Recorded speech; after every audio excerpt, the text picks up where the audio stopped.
datang di channel aku. Hari ini aku mau sedikit cerita tentang K1 visa aku. Seperti di judul, kami mulai apply itu di tahun 2022 dan kita selesainya di tahun 2023. Jadi proses kami itu sekitar kurang lebih 1 tahun. Nah, sebelumnya saya ingin sedikit cerita kalau aku dan pasangan aku itu kenalnya sejak tahun 2018 dan kita pertama kali jumpa itu di tahun 2022. 1 tahun dengan tahun kami apply K1 visa. Oke. Aku akan bahas tentang awal kami apply.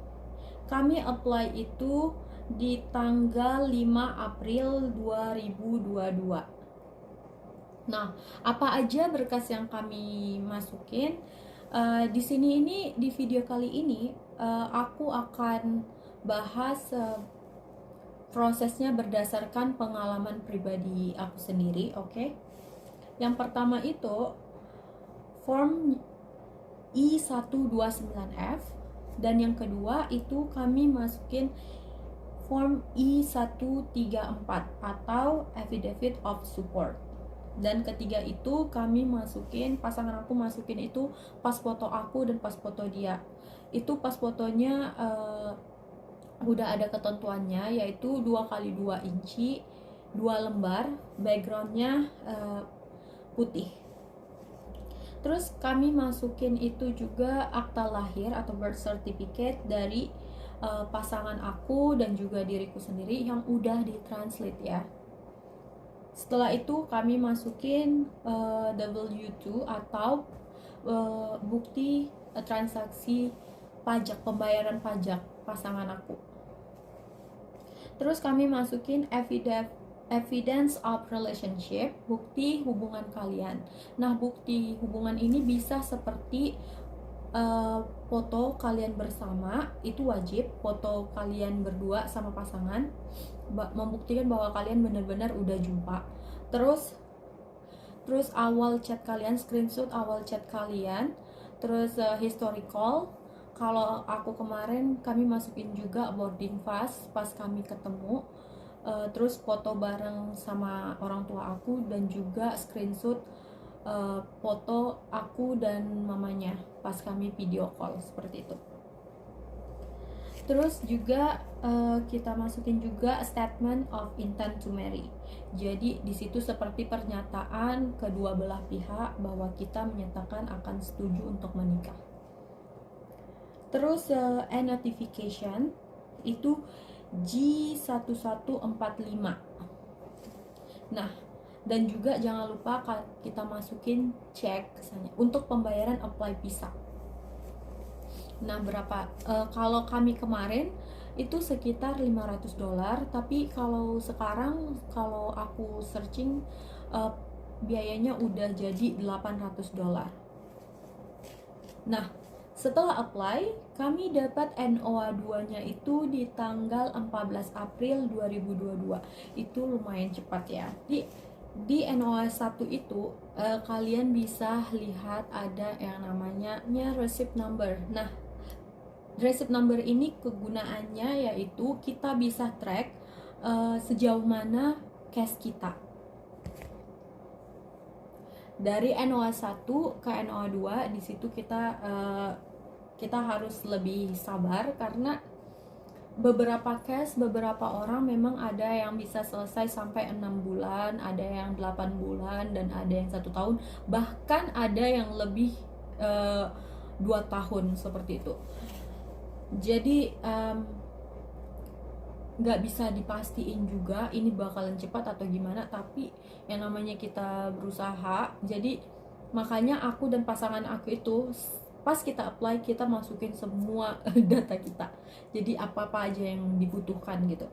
Nah, kami dapat NOA 2 itu di tanggal 5 April 2023 dan alhamdulillah itu termasuk yang lebih cepat. Soalnya dari NOA 1 ke NOA 2 di situ kami udah kayak aduh gimana nih, kas lain aja sampai 8 bulan aku sampai pepet terus pasangan aku kayak, kenapa ini lama banget gitu. Terus juga pokoknya di situ memang banyak ujiannya, banyak berantemnya juga kami. Tapi alhamdulillah ya Allah, akhirnya sampai di sini gitu. Nah, setelah kita dapat NOA 2, apa yang kita lakukan?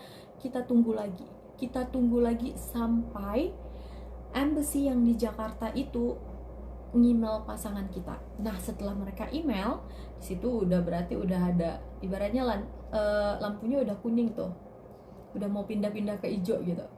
Nah, setelah pasangan kita dapat email, embassy itu minta kontak kita.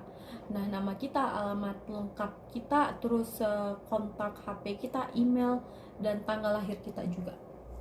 Oke, pas aku dapat NOA 2, aku langsung membuat DS160. Itu aku udah mulai buat. Aku mulai nyicil, soalnya biar langkahnya lebih cepat gitu.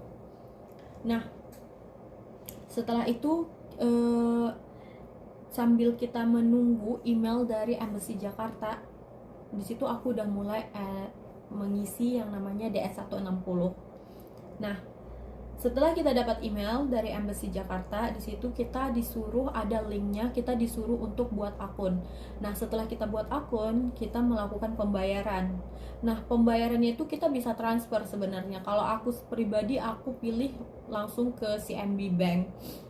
Nah, pas kita mau bayar, kita kan pas mau melakukan pembayaran, kita ada yang namanya virtual account atau kode bayar kita. Nah, kode bayar itu kita print out. Setelah kita print out, kita bawa ke CMB. Aku bawa ke CMB. Aku bawa juga paspor aku dan juga KTP aku. Terus juga aku print out juga email dari embassy yang tadi. Jadi aku kasih tunjuk. Soalnya pas aku ke bank itu mereka kayak, buat apa gitu, bayar visa apa, visa tunangan gitu.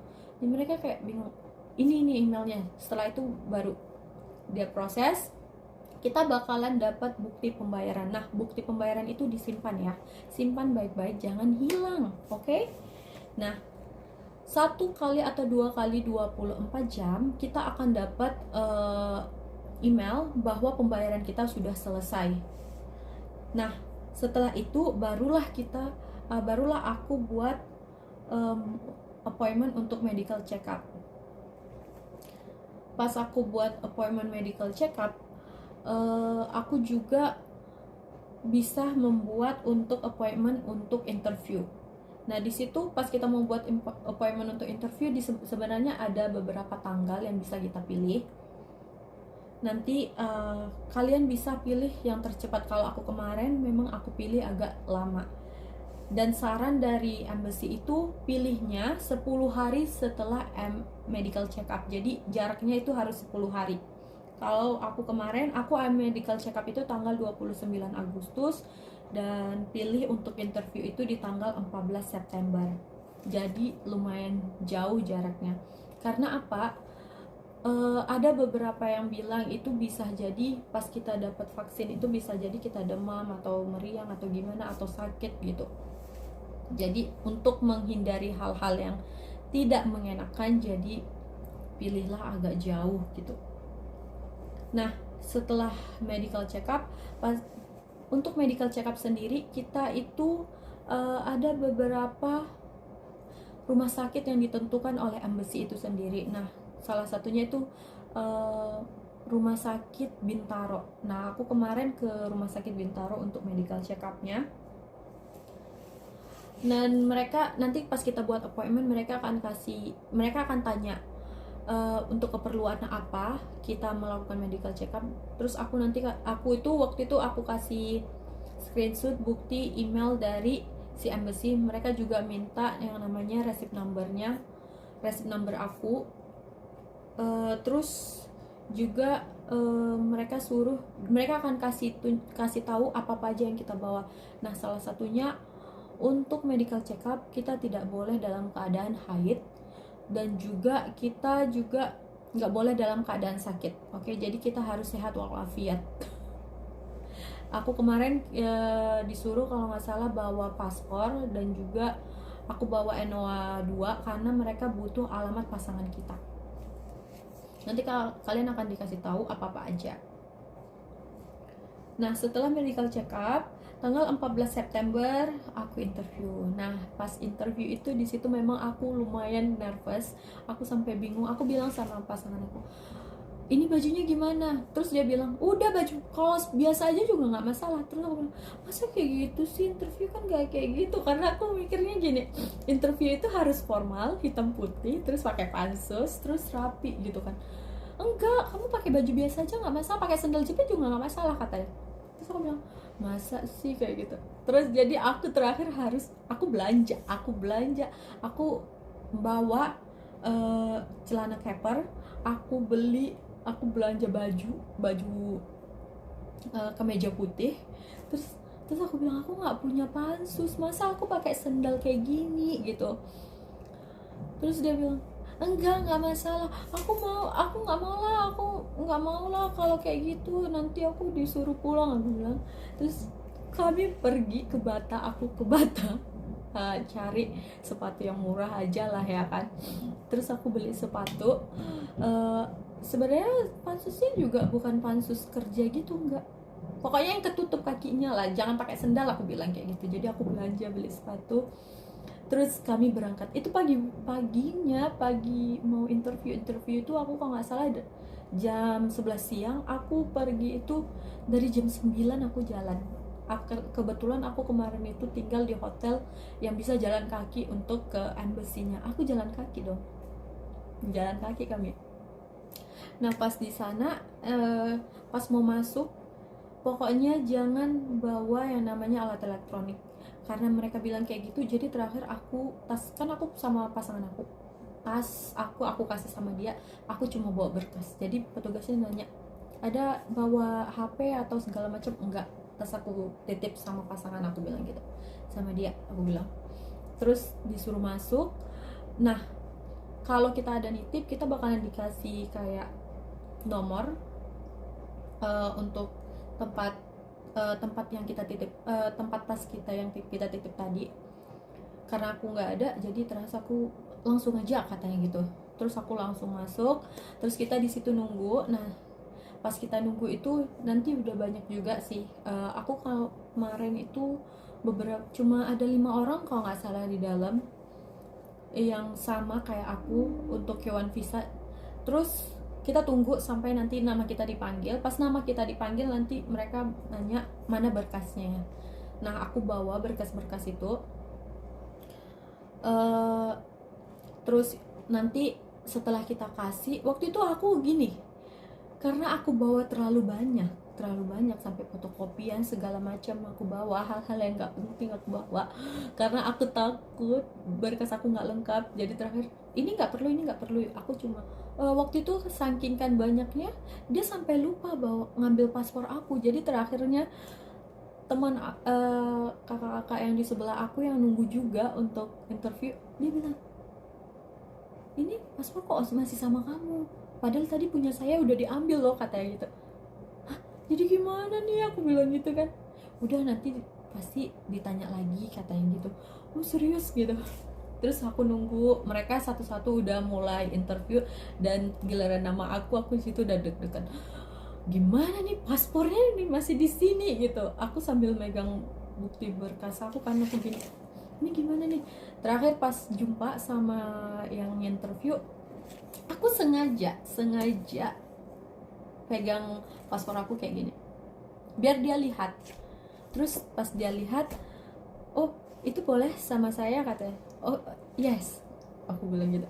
Terus dia bilang, kamu mau interviewnya ini pakai bahasa apa, bahasa Inggris kah atau bahasa Indonesia? Aku bilang bahasa Indonesia aja, saya lagi nervous, aku bilang gitu. Jadi terakhir pas interview cuma ditanya itu kalau nggak salah seputaran nama pasangan kita, terus tanggal lahirnya berapa, umur dia berapa, terus kalau nggak salah dia tinggalnya di mana, berapa bersaudara, kerjanya apa, terus juga kota tempat tinggal dia itu seperti apa sih gitu. Pernah nggak dia cerita kota tempat tinggal dia itu seperti apa. Terus aku cerita juga, aku jawab. Terus juga dia tanya, kamu udah dapat nggak kertas kuning, kertas orange. pas kita ngasih berkas tadi kan kita dikasih kertas orange. Oh udah, kamu tahu nggak itu apa gitu, dia nanya. Karena kan kita disuruh baca, terus aku jelasin oh itu tentang KDRT, apa yang harus kita lakukan ya. Terus dia bakalan jelasin bahwa imigran itu juga dilindungi pas kita di sini gitu, di US ini gitu.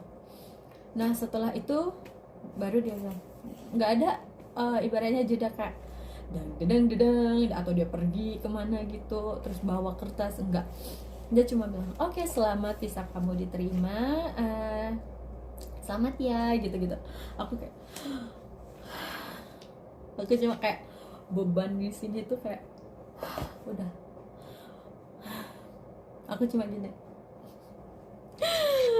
Terus setelah itu di kertas putih yang dia kasih itu, yang ucapan selamat itu, di situ langkah apa selanjutnya yang harus kita lakukan. Dan itu kayak kita mau kita jemputnya kemarin itu kalau nggak salah kan aku pilihnya FVX untuk pengambilan pasporku. Kalau saran aku buat kakak-kakak yang lain, lebih baik pilih ambil langsung. Nah setelah itu kita disuruh buat akun. Aku kemarin disuruh buat akun atau kalau nggak salah di situ, pokoknya di situ udah ada jelas langkah-langkah apa. Nanti kalian bakalan lihat sendiri. Nah setelah itu tanggal 21 September aku ambil visa, karena waktu itu aku kirim melalui FVX, kesalahan aku. Padahal setelah interview besok paginya aku dapat chat visa aku sudah selesai dan paspor aku sudah dikirim ke RVX. Padahal seharusnya aku bisa ambil langsung. Dan tanggal 5 November aku berangkat ke US. Sebenarnya bisa lebih cepat, tergantung kalian sih kak. Kalau kakak-kakak sekalian ibaratnya pas sudah dapat NOA 2 terus sudah dapat email dari embassy, langsung lanjutin prosesnya. Ibaratnya di bulan Agustus itu udah selesai semua seharusnya. Tapi aku kemarin memang sengaja agak lama, soalnya aku ada rencana untuk spend waktu lebih lama sama keluarga, karena bakalan sedih juga kita ninggalin keluarga dan kita nggak tahu kapan kita bisa baliknya gitu. Setelah kita dapat visa, kita disuruh untuk langsung menikah dalam kurun waktu 3 bulan. Nah kalau nggak nikah kita harus balik ke Indonesia, ke negara kita sebelumnya, seperti itu. Oke kak, sampai sini aja video aku. Terima kasih yang sudah mendengarkan, dan jika kalian ada pertanyaan boleh langsung tulis di kolom komentar, dan jangan lupa supportnya by like and subscribe. Bye bye.